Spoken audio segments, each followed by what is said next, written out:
নমস্কার দর্শক বন্ধুরা, রেস স্পোর্টসের পর্দায় আপনাদের সকলকে স্বাগত জানাই। এই মুহূর্তে আমরা রয়েছি যুবভারতী ক্রীড়াঙ্গন অনুশীলন গ্রাউন্ড 2 এর সামনে।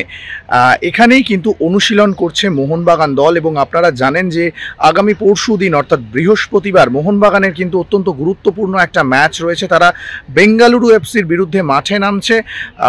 হাতে রয়েছে দুটো ম্যাচ, এই দুটো ম্যাচ কিন্তু অবশ্যই জিততে হবে মোহনবাগানকে লিগ শিল্ড জয়ের জন্য, কারণ 6 পয়েন্ট প্রয়োজন।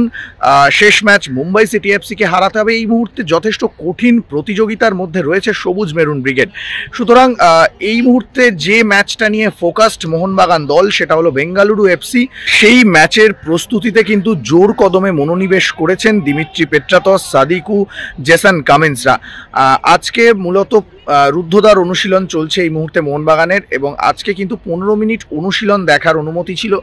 সেখানে আমরা যে চিত্রটা দেখতে পেলাম, শুরুতেই বেশ অনেকটা সময় ধরে কিন্তু শারীরিক কসরত করালেন মোহনবাগানের সহকারী কোচ ম্যানুয়েল পেরেজ।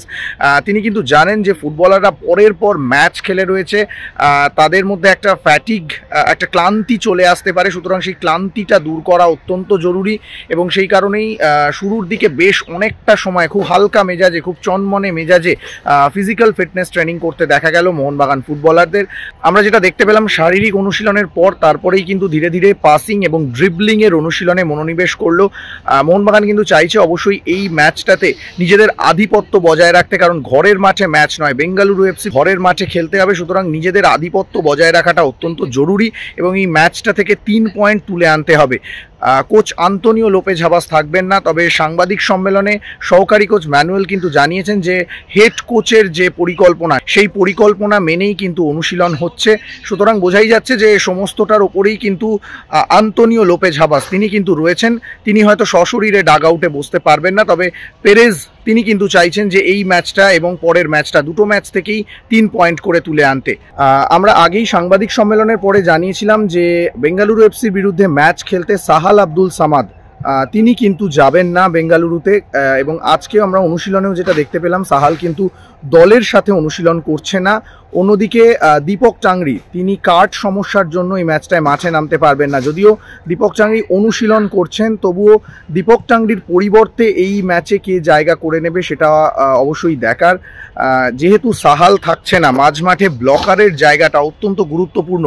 তাই আজকের অনুশীলনে অবশ্যই ম্যানুয়েল পেরেজ চাইবেন যে অনিরুদ্ধ থাপা, অভিষেক সূর্যবংশী, গ্লেন সকলেই আছেন, তাদের সকলকে একবার দেখে নিতে চাইবে। অবশ্যই আগামী পরশু ম্যাচের দিন হয়তো বোঝা যাবে যে দীপক টাংরির পরিবর্তে প্রথম একাদশে কে জায়গা করে নিচ্ছে। চলুন দেখে নেওয়া যাক আজকের অনুশীলনের কিছু মুহূর্ত।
যুবভারতী ক্রীড়াঙ্গন থেকে সৌরভ মুখার্জি, রে স্পোর্টস।